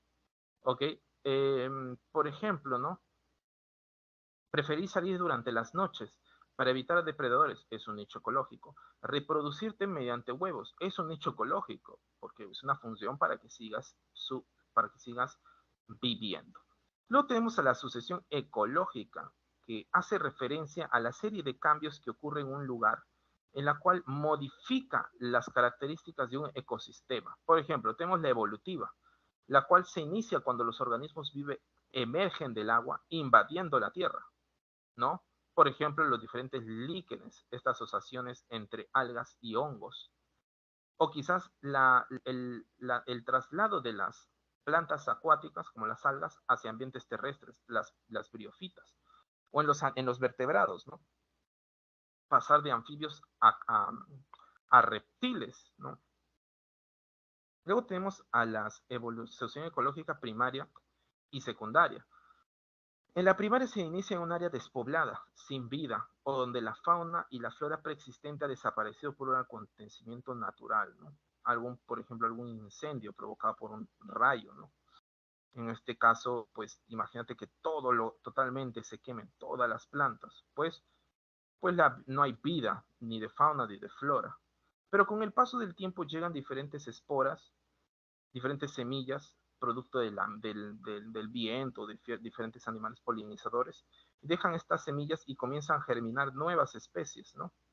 Y nuevas especies de flora atraen a nuevas especies de fauna, llegan, ¿no? Y comienzan a formar un nuevo ecosistema. En las secundarias, ¿qué sucede? Ocurre cuando se destruye un ecosistema, las plantas nuevas que poblarán la zona constituyen una sucesión ecológica secundaria. Esto puede ocurrir de forma natural o provocada por el hombre, lo cual es una diferencia con la primaria. Por otro lado, otra diferencia es que en la secundaria no toda la flora y fauna desaparece, ¿ok? Por ejemplo, un incendio, pero en este caso un incendio forestal provocado por el humano. Puede ser que algunas plantas mueran, pero otras no. En esos lugares donde esas plantas han muerto, pues pueden llegar nuevas semillas y germinar nuevas plantas que no existían en el ecosistema anterior.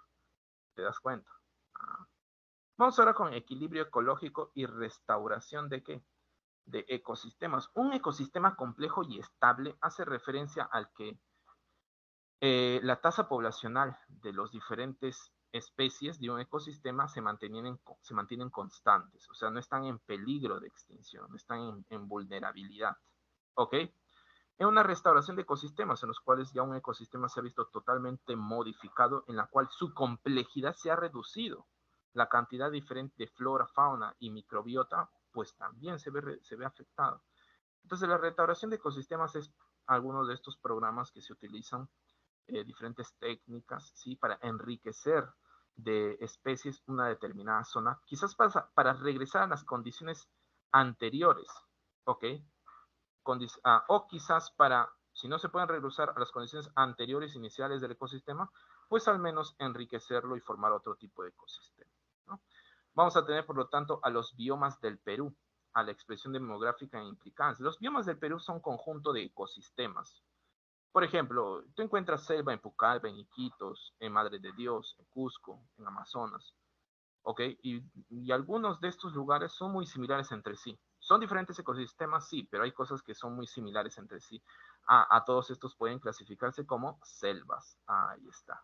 Vamos a tener bosques, praderas, sabanas, taiga, estepa, desierto, tundra en cuanto a biomas terrestres. Pero en cuanto a biomas acuáticos tenemos a los dulciacuícolas o los marinos. ¿Ok?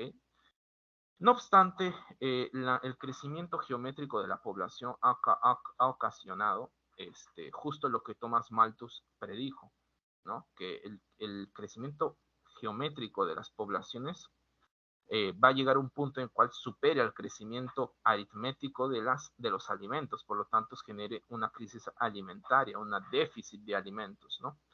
Y esto es lo que se teme mucho en diferentes continentes, que hay demasiado incremento de la tasa poblacional que puede estar incrementando esta crisis alimentaria. Vamos ahora con contaminación. Vamos a tener diferentes tipos: contaminación del aire, del agua, del suelo. Por ejemplo, con respecto a contaminación del aire, vamos a tener el efecto invernadero, la lluvia ácida y la destrucción de la capa de ozono. En cuanto al agua, pues diferentes enfermedades de los seres vivos, por diferentes vectores mecánicos o biológicos. Por otro lado, puede generar la muerte del propio de los seres vivos. Claro, pues el agua contaminada con diferentes metales pesados con el paso del tiempo puede causar la muerte directa, pues no necesariamente por agentes patógenos. La contaminación del suelo, por ejemplo, puede provocar la muerte de vegetales, muerte de flora, por lo tanto la desertificación, la pérdida de ecosistemas. Vamos con la contaminación atmosférica, vamos a tener al efecto invernadero y el calentamiento global. El efecto invernadero viene a ser el calentamiento normal de la Tierra, ¿no? Por ejemplo, sin este calentamiento no podría haber vida, pues, ¿no? Por ejemplo, hay gases naturales del efecto invernadero, por ejemplo, el CO2, el metano, ¿ok? Bajo ciertas cantidades normales, lo que permiten es formar una capa de estos gases en la atmósfera. Lo que permite es que al momento que el Sol ingresa, la radiación solar es reflejada a partir de la superficie, pero esta no logra salir gracias a esta capa de ozono. Una partecita quizás logra salir, pero otra no. Por lo tanto, esta cantidad de energía solar comienza a calentar a la Tierra. El problema es que la gran producción, la masificación de la producción de estos gases de efecto invernadero, incrementan el grosor de esta capa y lo que hacen es que la energía solar que ingresa, esa parte de energía que antes se lograba liberar, ya no, por lo tanto se comienza a almacenar una mayor cantidad de energía de radiación solar, por lo tanto comienza a calentar más la Tierra, lo cual puede provocar ¿qué cosa? El derretimiento de los polos, por lo tanto la pérdida de cierta diversidad de la fauna, el aumento del nivel del mar, las inundaciones, la sequía, la desertificación, o el mayor número de huracanes, pues hay un calentamiento de las aguas, luego se chocan con aguas frías y van a generar estos huracanes, ¿no?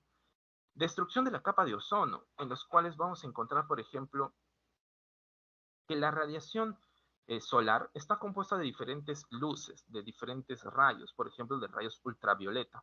Estos rayos ultravioleta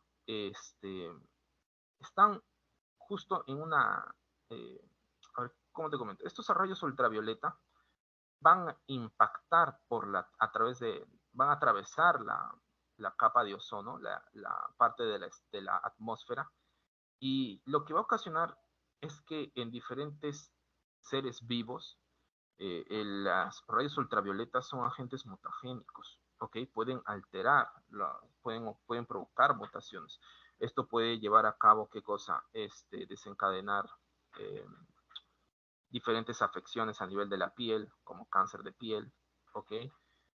El envejecimiento, acelera el envejecimiento. Pero, profe, ¿hay algo que nos protege de esos rayos ultravioletas? Sí, son las capas de ozono. Pero, ¿qué sucede? Con el paso del tiempo hay diferentes compuestos denominados como los CFC, los clorofluorocarburos, que cuando llegan a la atmósfera provocan una destrucción, una reducción de esta capa de ozono. Por lo tanto, comienza a impactar una mayor cantidad de los rayos ultravioleta que provienen del Sol. ¿Ok? Por lo tanto, incrementa ¿qué cosa? Los índices de cáncer de la piel, el envejecimiento, entre otros.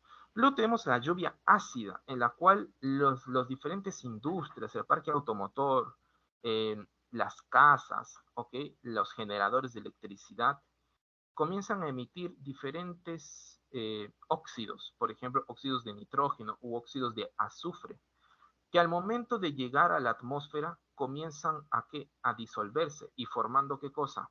Ácidos, ácidos nítricos, ácidos nitrosos o ácidos de azufre, ¿no? ¿Y hacia dónde llegan luego? Pues al momento que se generan las precipitaciones pueden llegar a diferentes plantaciones, nuevos ecosistemas y afectan el suelo, los ríos, los lagos, reduciendo su nivel de pH. Por lo tanto, esta acidez afecta demasiado, ¿ok? A los suelos y a los mares, provocando una pérdida de biodiversidad. ¿Listo? Luego tenemos la contaminación hídrica. Por ejemplo, vamos a tener la eutrofización, en los cuales tenemos este primer escenario que está, así, vamos a decirlo, óptimo, en la cual encontramos una gran cantidad de plantitas, ¿sí? De especies vegetales en las partes más superficiales de las aguas. Y por debajo encontramos diferentes animales, entre estos peces, ¿no? Crustáceos, moluscos, ¿no? Entre otros. La luz llega de esta forma, de forma natural, a los diferentes plancton, fitoplancton, a las diferentes plantas que se encuentran en el fondo del mar y también a los diferentes animales. para que puedan seguir viviendo. Pero ¿qué sucede en un proceso de eutrofización? Hay un mayor aporte de nitrógeno y fósforo. Profe, ¿pero de dónde proviene esto? Pues de las industrias que están cercanas a estos ríos y lagos. Por lo tanto, esta aportación de nitrógeno y fósforo incrementa, ¿qué cosa? La producción de fitoplancton, algas y plantas. Se incrementa, se vuelve a incrementar. Comienza a crecer. Mira, ahora cuánto hay, una gran cantidad de plantas, de algas, de fitoplancton, lo cual incrementa la turbidez del agua. ¿Ok? Y por lo tanto disminuye la penetración de qué cosa, de la luz solar. Si la luz solar llegaba antes hasta acá, ahora ¿hasta dónde llega? Hasta aquí nada más. Lo cual mueren las plantas que se encuentran en el fondo del mar. Y si mueren las plantas que se encuentran en el fondo del mar, pues la cantidad de oxígeno que permitían disolver en el agua, ahora ya no va a llegar a los animales, a los peces. Por lo tanto, los peces, ¿qué van a hacer? Van a morir. Y por lo tanto estos peces al morir se descomponen, formando, ¿qué cosa? Materia orgánica. Y esta materia orgánica va a seguir siendo aprovechada por quienes, por las plantas y algas. O sea, te estás dando cuenta cómo el enriquecimiento de diversidad en una zona puede provocar también la muerte de otras. Proceso de eutrofización, un enriquecimiento de las aguas por parte de nitrógeno y fósforo que concluye en el aumento en la producción en fitoplancton y algas y plantas, ¿no? Vamos a tener ahora una contaminación terrestre.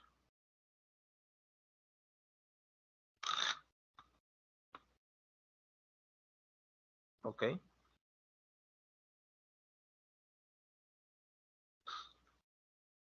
A ver, veamos. Vamos con contaminación. Vamos a encontrar residuos sólidos, herbicidas, plaguicidas y metales pesados.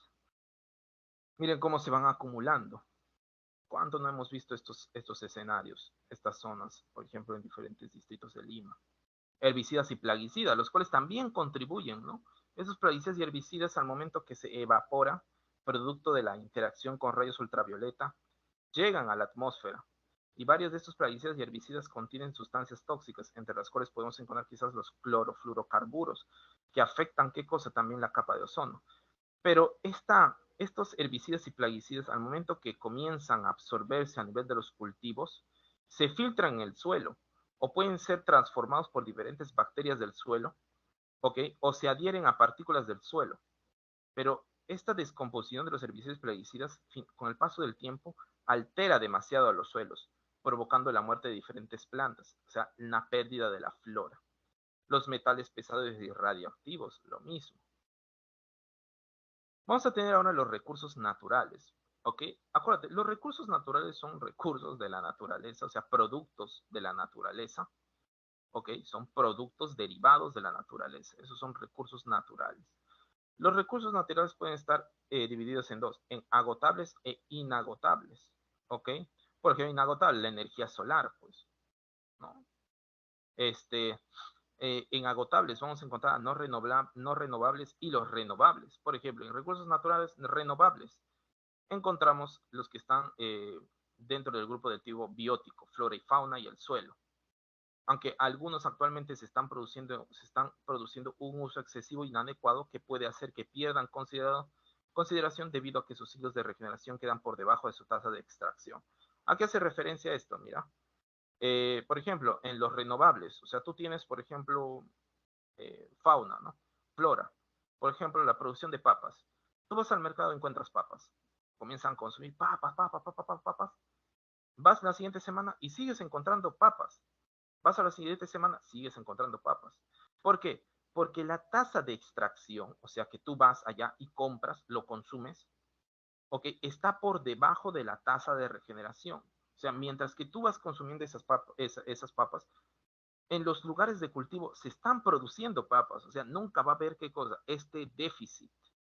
Siempre la tasa de regeneración de producción va a ser superior a la tasa de extracción, tanto en flora y en fauna, y en suelos, pero en suelos, como nos señala, hay ciertas excepciones, porque hay momentos en los cuales los suelos son tan utilizados, estos suelos con el paso del tiempo se han erosionado demasiado que ya no pueden ser útiles, ¿ok? Vamos con los recursos naturales o no renovables. Los recursos naturales no renovables son materiales distribuidos irregularmente por la Tierra en una serie de depósitos limitados, con un ritmo de regeneración muy inferior a las tasas de extracción o explotación actuales. Estos recursos naturales geológicos minerales se acostumbran a dividir entre aquellos que son energéticos y los que no lo son. Por ejemplo, todos se pueden utilizar como materia prima, pero los energéticos, tal como se dice su nombre, son fuentes de energía. Dentro de este último grupo están los combustibles fósiles, claros, pues porque estos pueden ser utilizados como fuentes de energía. Pero acá te lo dice, ¿no? Las tasas de extracción están por encima de las tasas de regeneración. Imagínate, pues consumes todo el petróleo. ¿Tú crees que hay más petróleo? No. Tienes que esperar un determinado tiempo, lo cual son miles, millones de años para que nuevamente se esté produciendo este petróleo, ¿no? Estos carbón, gas natural. ¿Ok? Ahora pasamos con áreas naturales protegidas en el Perú. Listo, que según el Ministerio del Ambiente viene a ser la entidad, ¿no? Que está encargada de dirigir el sector ambiental con función de diseñar, establecer, ejecutar y supervisar la política nacional y sectorial ambiental. Pero ¿cuál viene a ser ese grupo del Ministerio del Ambiente encargado de proteger las áreas naturales? Pues el CERNAP, ¿ok? El Servicio Nacional de Áreas Naturales Protegidas por el Estado, ¿ok? ¿Listo? Pasamos ahora a cuáles son las áreas naturales protegidas por el CERNAR. Pues vamos a tener diferentes tipos. El Parque Nacional, el Santuario Histórico y la Reserva Nacional, siendo los principales categorías. Luego vamos a encontrar otras categorías, ¿no? Como refugio silvestre, bosque de protección, reserva paisajística, reserva comunal, cotos de caza, zona reservada y el total de áreas naturales. Luego vamos a tener otras áreas de conservación, pero más que todo es de regional o de índole privado. ¿Ok? Algunas áreas naturales protegidas, conocidas, por ejemplo, los parques nacionales, como el Mano, como el Huascarán, el río Abiseo, las reservas nacionales, como Paracas, La Chay, Titicaca, los santuarios nacionales, las lagunas de Mejía, la cordillera de Colán, manglares de Tumbes, los santuarios históricos, como Papas de Ayacucho, el Machu Picchu o el bosque de Pómac, ¿no? Luego tenemos a las reservas de biosfera, que hacen referencia a que son áreas representativas, pero son determinadas por la UNESCO, pero son áreas representativas de todo el mundo. Pero en todo el mundo encontramos ecosistemas similares, ¿ya? Por lo tanto, se escoge a quienes, a estos ecosistemas con una mayor diversidad de fauna y flora, pero si hay muchos ecosistemas con una gran cantidad de flora y fauna, otro criterio que se suma viene a ser al valor histórico, por si es que hay algún hecho histórico que esté asociado con estos diferentes ecosistemas, ¿no? Por lo tanto, nos dice, ¿no? Son áreas representativas de ambientes terrestres o acuáticos creados para promover una relación equilibrada entre los seres humanos y la naturaleza. Una reserva de biosfera es una designación otorgada por la UNESCO, o sea, no tiene un reconocimiento, o sea, estas reservas de biosfera no son gobernados por entidades internacionales, no, todas están bajo la soberanía del país en la cual se ubican. ¿Ok? Solamente viene a ser un reconocimiento, un registro, una colección por parte de diferentes ecosistemas emblemáticos a nivel de toda la Tierra. El Perú pues, es uno de los países 10 dentro de los países más megadiversos en el top 10, ¿ok? Del mundo, que puede albergar una gran cantidad de diversidad biológica del planeta. ¿Ok? Vamos a encontrar ejemplos como 84 de las 104 zonas de vida, 8 provincias biogeográficas, 3 grandes cuencas hidrográficas que contienen 12.201 lagos, 1.007 ríos, como 3.044 glaciares, entre otros. No te van a preguntar, pero es un ejemplo, es una ejemplificación de la mega biodiversidad que encontramos. Luego pasamos a diferentes factores, al programa, ¿no? Greenpeace, que propuso, ¿no? Por ejemplo, la triple R, que viene a ser recicla, reutiliza y reduce, pero con el paso del tiempo se ha adicionado qué cosa, respeta y rechaza. En este caso, por ejemplo, respetar, en este caso, la salud ambiental. Reciclar, el hecho de utilizar diferentes materiales que le puedes dar una transformación, ¿ok? Y darle un nuevo uso. La reutilización, en los cuales puedes reusar, nuevamente utilizar ese material sin darle una transformación, como es en el caso del reciclaje. El reducir, pues cuando tomas, por ejemplo, vas, ¿no? Con tu botella de vidrio y tratas de evitar, ¿qué cosa? El consumo de más plástico, ¿no? y rechazar nuevamente, en este caso, diferentes políticas ambientales que van en contra de la salud ambiental, ¿no? O diferentes productos que también, ¿no? Con el paso del tiempo,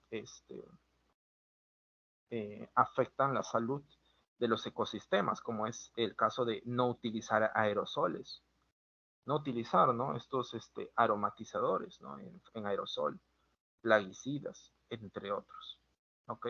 Rechazar.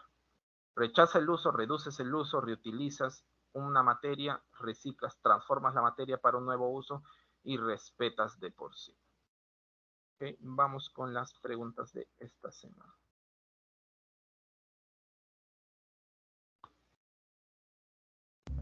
Profesor, Sí, Eddie, coméntame.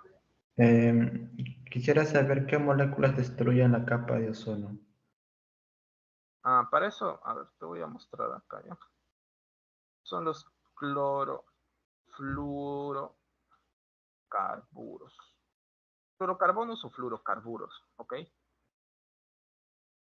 Lo que sucede es que cuando impacta vamos a poner acá, transformación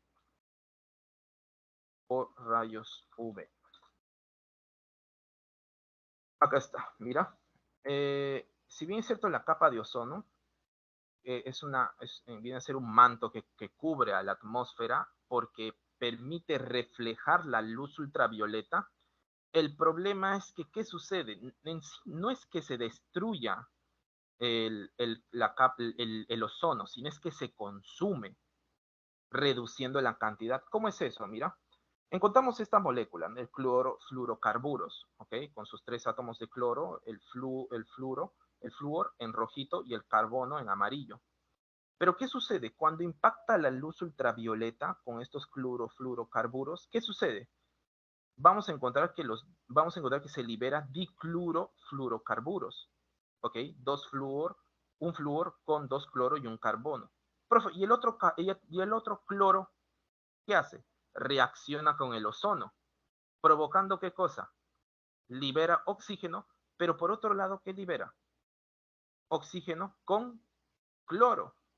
Profe, y ya pues, pero se produce más oxígeno. Pero, ¿qué importa si esa cantidad de oxígeno se encuentra a niveles muy superiores de la atmósfera?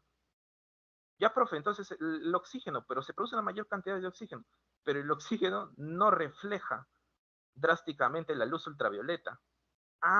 Profe, entonces la forma de destrucción de la capa de ozono es más todo por un consumo del ozono, exacto, porque este ozono se va reduciendo porque sirve como reactante en esta reacción química. El radical de cloro, se une con oxígeno, se va formando, en este caso, cloro con oxígeno y por otro lado, oxígeno. ¿Y dónde está el ozono? Es que se ha consumido. ¿Me dejo entender? Es una reacción que es promovida por la interacción de la luz ultravioleta entre los clorofluorocarburos y el ozono. Ahora pasamos a las... todavía no, ¿no? Caramba.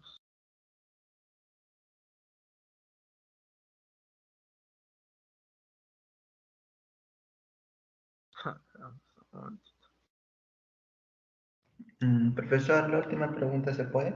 Ya no la pregunto Sí, más. claro, claro, no tengas pena, no tengas miedo, dime nomás, pregunta.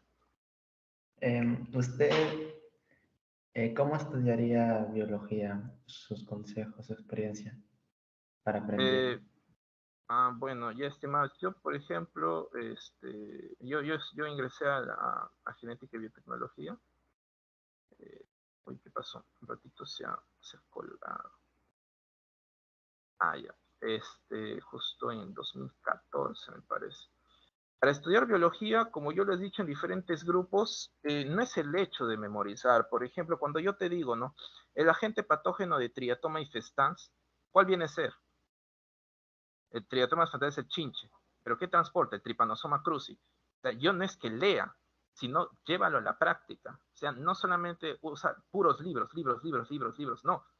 Revisa diferentes boletines, porque la práctica lo que te va a poder hacer no es memorizar, sino aprender, adquirir el conocimiento. Yo te estoy explicando cómo estudiar biología desde un punto de vista para dar un examen.